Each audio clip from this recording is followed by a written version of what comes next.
1,00,000 మంది శివభక్తులతో కలిసి మహారుద్రాక్ష పూజలో పాల్గొనండి. వెంటనే కాల్ చేసి మీ పేరును నమోదు చేసుకోండి.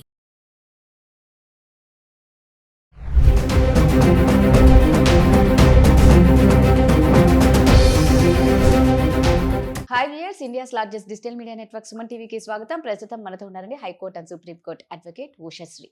సో కేతన్ అగర్వాల్ కేసు చూసుకుంటే నిజంగా అందరికీ చాలా బాధేస్తుంది. మన ఇంటి బిడ్డ పోయాడు అన్న ఫీల్ అయితే అందరికిలోనూ ఉంది. అయితే చదువు, డబ్బు, మంచి అందగాడు, మంచి మనసున్నవాడని ఆ వీడియోస్లో కూడా కనిపిస్తుంది. మరి ఇంకా అమ్మాయిలకి ఏం కావాలి?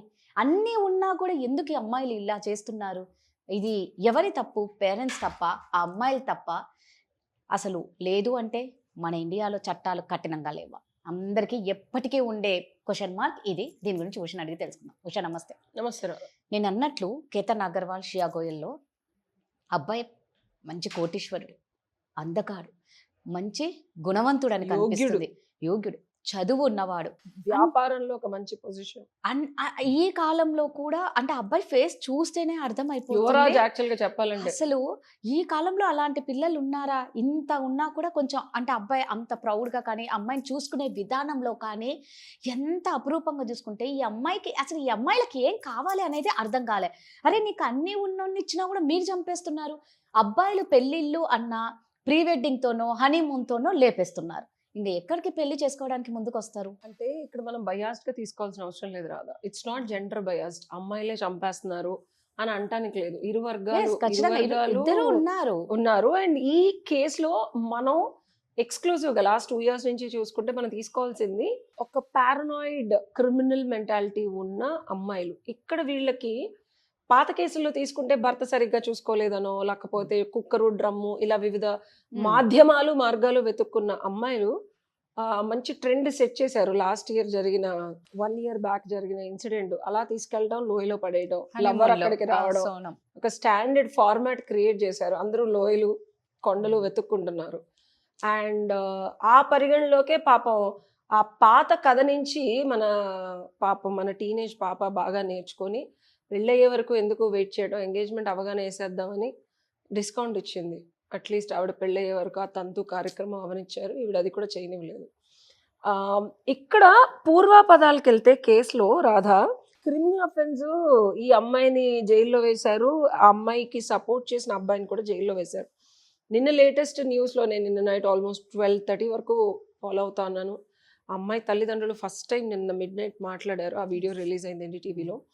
వాళ్ళ నాన్నగారు హాస్పిటలైజ్ ఉన్నారు, వాళ్ళ అమ్మగారు కూడా పక్కనే ఉన్నారు. And she also gave a very bold statement. కన్న తల్లి నేనే చెప్తున్నాను, నా కూతురు తప్పు చేస్తే కనుక నా కూతురునైనా శిక్షించండి అంటే, ఉరి శిక్ష అయినా సరే చంపేయమంటారా అని అబ్బాయి యాంకర్ అడుగుతుంటే కూడా. సో అక్కడే ఒక ఎక్స్ పోలీస్ ఆఫీసర్ని కూడా ఎన్డీటీవీ వాళ్ళు లైవ్లో తీసుకోవడం జరిగింది. ఇక్కడ పవర్ ప్లే, 2 ధనికమైన కుటుంబాలట అండ్ 35 ఏళ్ళుగా ఒకరికొకరికి తెలుసు. ఇక్కడ పవర్ ప్లే ఉంటుంది. అండ్ తప్పు చేస్తే శిక్షించాలి అని నలుగురికి చెప్పి మీడియాని కానీ ఇంత జరిగి ఎవరో తెలియని తల్లిదండ్రులు, ఇప్పుడు మా మమ్మీ డాడీ కూడా ఫీల్ అయ్యారు అసలు అది చూసి. ఆ బిడ్డ అంత అందంగా ఉన్నాడు చింతల్లి, దానికి ఇష్టం లేకపోతే చెప్పొచ్చు కదా. ఆ సానుభూతి వీళ్ళు కూడా తీసుకోవడం కోసం అమ్మాయిని సపోర్ట్ చేస్తే వీళ్ళని కూడా ఎక్కడ ఇరికిస్తారో అనే భయము, బాధ, ఆక్రోశము అన్ని ఒక క్రాఫ్టెడ్ స్క్రిప్ట్ లాగా వాళ్ళు రెస్పాండ్ అయ్యారు తప్పించి నిజంగా వాళ్ళు అలా అయ్యారని చెప్పి ఆ పోలీస్ ఆఫీసర్ కూడా చెప్పట్లేదు. ఎందుకంటే ఒకసారి కాదు, 2 సార్లు కాదు, 4 సార్లు చేసింది.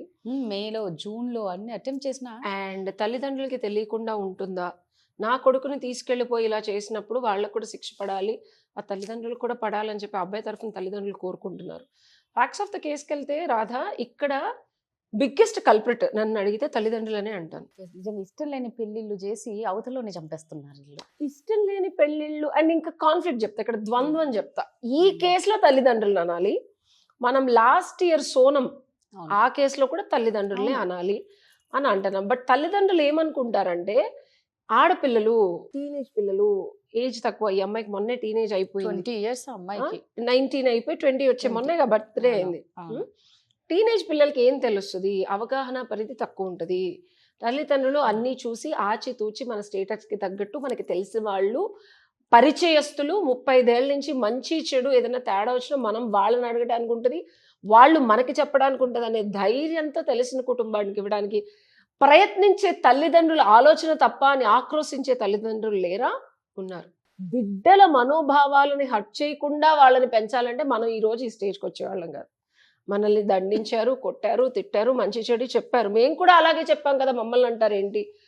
బిడ్డలు ఆలోచన పరిధిని మేము మార్చుకుంటారు అనే అవగాహనతో నేను ఈ పని చేశాననే తల్లిదండ్రులకి చెప్పాల్సింది ఏంటంటే, ఎంగేజ్మెంట్ అయిన తర్వాత నీ బిడ్డ ఇంకొకటితో గంటలు గంటలు మాట్లాడతా, ర్యాండమ్ గా మొగుడుతో వెళ్ళిన బిడ్డ ఇంకొకడిని ర్యాండమ్ గా కలుస్తుంటే తల్లికి తండ్రికి స్పృశించదా?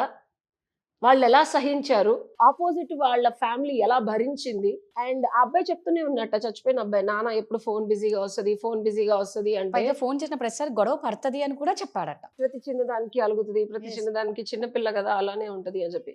నాకు తెలిసి ఇరు వర్గాల ఫ్యామిలీలో ముందే తెలుసు రాధా, తెలియకుండా ఏం పెళ్ళి అయితే మారిపోతారులే అనేది బాగా ఇక్కడ ఏంటంటే టీనేజ్ పిల్లలు. అండ్ యాక్చువల్ గా నన్ను అడిగితే వీళ్ళు చేసింది కూడా కరెక్ట్ ఏజ్ కి పెళ్లి చేస్తున్నారు అమ్మాయికి. ఓకే, దట్ ఈస్ ఇంకా తక్కువకి చేయాలి. ఇంకా తక్కువకి చేస్తే ఏమొద్దంటే, ఈ ఆడపిల్లలు ఇప్పుడు ఏదో బిజినెస్ మీటింగ్ లోనో దివాళీలో కలిసిందంట, ఆ ఆపోజిట్ అబ్బాయి కూడా ఈ అమ్మాయి దగ్గర ఆస్తుందని. వీళ్ళు చేయాల్సిన పని ఏంటంటే, ఇంత ఆస్తి పరులు, ఇంత స్థితిగతి ఉంది, ఇంత ఇన్ఫ్లుయెన్స్ ఉంది, ఆ ఆపోజిట్ ఈ అమ్మాయి ఫోను 2004 నెంబర్ ఆఫ్ కాల్స్ 238 గంటల పాటు మాట్లాడితే ఆన్ అన్ యావరేజ్ రోజుకి 1 hour చెప్పాలండి. అంత మాట్లాడుతుంటే మీరు ఆపోజిట్ అబ్బాయిని వెళ్ళి కమ్యూనికేట్ చేసి మా అమ్మాయిని వదిలేయమని కానీ, ఇష్టపూర్వకంగా మా అమ్మాయి పెళ్లి కొప్పుకోవాలంటే నువ్వే ఏదో చెయ్యి బాబు అని కానీ అట్లా ఏం చెప్పకుండా ఉన్నారా వీళ్ళు? నయానో భయానో బెదిరించో ఇష్టపూర్వకంగా మాట్లాడో ప్రేమతో ఇట్లా కాదు బాబు మా పిల్లను వదిలే అని చెప్పలేకపోయారా?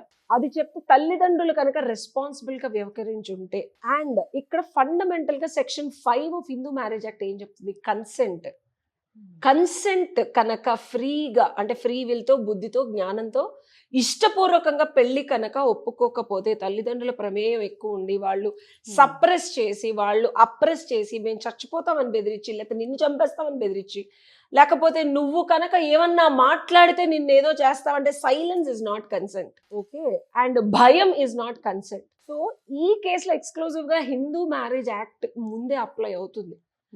దాన్ని ఎప్పుడైతే వైలేట్ చేస్తూ వీళ్ళు ముందుకెళ్ళి ఎంగేజ్మెంట్ వరకు వెళ్ళి, ఇప్పుడు లక్షల కోట్ల రూపాయలు ఖర్చు పెట్టి హనీమూన్ కన్నా నెక్స్ట్ లెవెల్లో పెళ్లికి ముందే అబ్బాయి తీసుకెళ్ళినప్పుడు, డబ్బు ఉంటే బాగుంటుంది, అందం ఉంటే బాగుంటుంది, ఈ మిగిలిన కేసులు అన్నిటిలోనూ భర్త సరిగ్గా చూసుకోలేదు కాబట్టి అమ్మాయిలు చంపేశారు అన్నాం.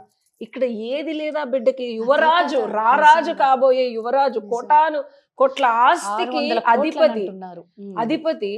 అదే కోట్లు ఎన్ని పక్కన పెట్టే అబ్బాయికి ఎంత విఘ్నత ఉంది, ఎంత సర్ప్రైజ్, ఎంత ప్రేమగా. ఇక్కడ ఇది ఎవ్వరు మాట్లాడిన పాయింట్ ఏంటంటే, మనస్సు టీనేజ్ లో, ఎస్పెషల్లీ టీనేజ్ లో బుద్ధికి తెలీదా, తర్వాత ప్రాబ్లం అయితే ఏమవుతుందో తెలీదా అంటే, నేను ఈ ఏజ్ గురించి మాట్లాడుతున్నాను. ఇంకో కేసు మళ్ళీ ఎపిసోడ్ చేద్దాం, బెంగళూరులో హత్య కేసు కానీ రెస్ట్ ఆఫ్ ద కేసెస్. టీనేజ్లో ఏమవుతుందంటే అమ్మాయిలు ఎక్స్క్లూజివ్గా చాలా ఎమోషనల్ డెసిషన్స్ తీసుకుంటారు. ఫ్రంట్ కార్టల్ బుర్ర అప్పుడప్పుడు పెరుగుతూ ఉంటుంది వాళ్ళకంటే, లాజికల్ బుర్ర it is under manufacturing. So కాబట్టి it takes time for them to realise the logic and the practicality. నాకు టీనేజ్లో ఉన్నప్పుడు, మనం టీనేజ్ నుంచి వచ్చాం కదా, టీనేజ్లో మనకి ఎవరు ప్రేమగా మాట్లాడి రోజు తల్లి తండ్రి ఎవరు నచ్చరు, ఇష్టం ఉండదు, అబ్బాయిలు కానీ అమ్మాయిలు కానీ ఫ్రెండ్స్ కానీ, ఆ రొమాంటిక్ రిలేషన్షిప్ పర్సనే పతియే ప్రత్యక్ష దైవంబు లాగా. అందుకే పాతకాలంలో టీనేజ్లో పెళ్లిళ్ళు చేసేవారు. ఈ లోపు పిల్లలు పుట్టేటప్పటికి వీళ్ళ ముడ్లు కడిగే లోపు ఆ అమ్మాయికి ముందు ఆ విపరీతమైన కామ వాంఛ బాధ్యతతో కలిసి, సాయంత్రం అయితే భర్త వస్తే మళ్ళీ బిడ్డలు గంటం, లేకపోతే సంసారం చేస్తూ వాళ్ళ శరీరము, మనస్సు, మైండ్ అంతా నిండేది. సో టీనేజ్లో హైజాక్స్ ఎక్కువ ఉంటాయి. వాళ్ళకి బుద్ధి వచ్చిన తర్వాత, రియలైజ్ అయిన తర్వాత నేర్చుకొని, పేర్చుకొని, కూర్చుకొని చేసుకునే పెళ్ళిళ్ళు పెటాకులు అవ్వట్లా. ఆడపిల్లలకి ఇండిపెండెన్స్ వచ్చేసిన తర్వాత ఎవడూ నచ్చినోడు ఇదిగో ఈ సైకోగాడ్లా ఉంటాడు. ఇంకో ఎపిసోడ్ లో చేద్దాం, శ్రీచరణ్ లాగా. సో టీనేజ్ లో అసలు మనకి ఇంకా 18 ఇంకా చాలా ఎక్కువ చేశారు. అసలు నన్ను అడిగితే పాతకాలంలో మా అమ్మమ్మ వాళ్ళకి 6-7 years కి ఎంగేజ్మెంట్ చేసేసి వాళ్ళు పుష్పవతి అయిన తర్వాత మా అమ్మమ్మ గారికి పెళ్లి చేసి పంపించారంట. ఇంకంతే, ఇది ఈ పాప మా ఇంటి పాప అని చెప్పి వాళ్ళు సో సచ్ దట్ ఏంటంటే వాళ్ళు కలిసి ఆడుకోవడం, కలిసి పెరగడం, కలిసి టచ్ చేయడం, చిన్నప్పుడు దే స్లీప్ టుగెదర్. స్లోగా వాళ్ళకి ఏంటంటే ఆ బంధం ఫామ్ అయిపోయి 9 మంది బిడ్డలు పుట్టేటప్పటికి ఎమోషనల్ గా, ఫిజికల్ గా బాడీ గ్రో అయ్యే టైంలో నీకు పార్ట్నర్ వచ్చేస్తే లవ్వు, కొవ్వు, పువ్వు, నవ్వు ఉండదు 10 మందితో.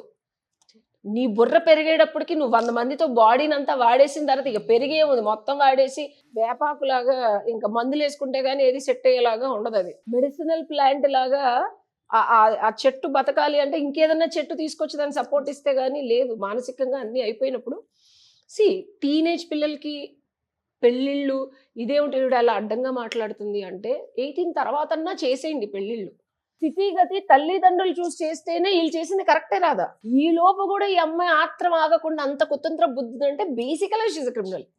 అంటే ఒక మనిషిని అంత ఇష్టం చూపించి ప్రేమ చూపించి మనిషిని చంపేసిందంటే నార్మల్ పీపుల్ ఏం చేస్తుంది ఈ అమ్మాయి? నిన్ను అడుగుతున్నా నేను, బంధం లేకుండా ఈ అమ్మాయికి ఎవడన్నా నచ్చలేదు అనుకో, రోడ్డు మీద ఈ అమ్మాయి వదిలేసామనుకో ఏం చేస్తుంది? ఆ వీడియోలో కూడా తను ఎంత ప్రేమ ఉన్నట్టు నటిస్తూ అసలు ఎక్కడ ఎవరికి ఏం డౌట్ రాకుండా పాపం అబ్బాయి ఇంకా ప్రీ వెడ్డింగ్ వీడియో చూసావా నువ్వు? బర్త్డే ఎంగేజ్మెంట్ వీడియో చూసావా? ఎంత రిచ్ డ్రెస్.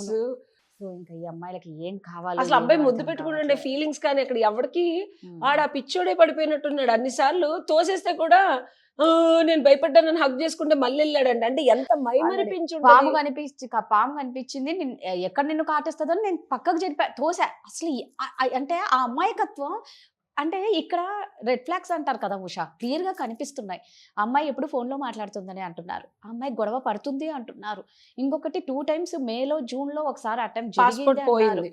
ఇన్ని కనిపించిన ఇంట్లో ఎవరు అలర్ట్ గా లేకపోవడం అంత పాపం చేతులారా జరిగి. ఇంకోటి ప్రతి రిలేషన్షిప్ లోను లస్ట్. ఇక్కడ ప్రేమ, డబ్బు, శరీరము, అందము, పరువు, ప్రతిష్ట ఏది లేదు. విపరీతంగా కామానికి, కామవాంఛకి కట్టు బానిసైపోయింది ఇంకొకటితో అమ్మాయి. ఇంకా నేను చెప్పాలంటే పచ్చిగా ఈ అబ్బాయి కొంచెం ఫెమినిన్ ఎనర్జీలా ఉన్నాడు. చేతన మాస్కులిన్, ఆ మ్యాన్లీ ఎనర్జీ లాగా ఉన్నాడు. ఈ మధ్య టీనేజ్ పిల్లలకి ఏం కావాలి? ఆ పిల్ల పార్టీలో పొట్టి బట్టలు వేసుకొని కేక్ కట్ చేస్తుంది చూసావా? దాని రేంజ్ కి ఎంత ఇన్నోసెంట్ గా సాటిస్ఫాక్టరీ లెవెల్స్ ఇస్తున్నాడనే చెప్పాలంటే ఒక మనిషి. ఇంకా నేను నిన్ను అడుగుతున్నా, ఇతనితోనేమో నేను వర్జిని నేనేం చేయనని చెప్పిందంట. దానికి ఇంకా మురిసిపోయి అమ్మాయికి మీద ఇంకా లవ్ చూపించాడు కేతను. మరి సంవత్సరం నుంచి వాడితో అన్ని అయిపోయి ఉంటాయి.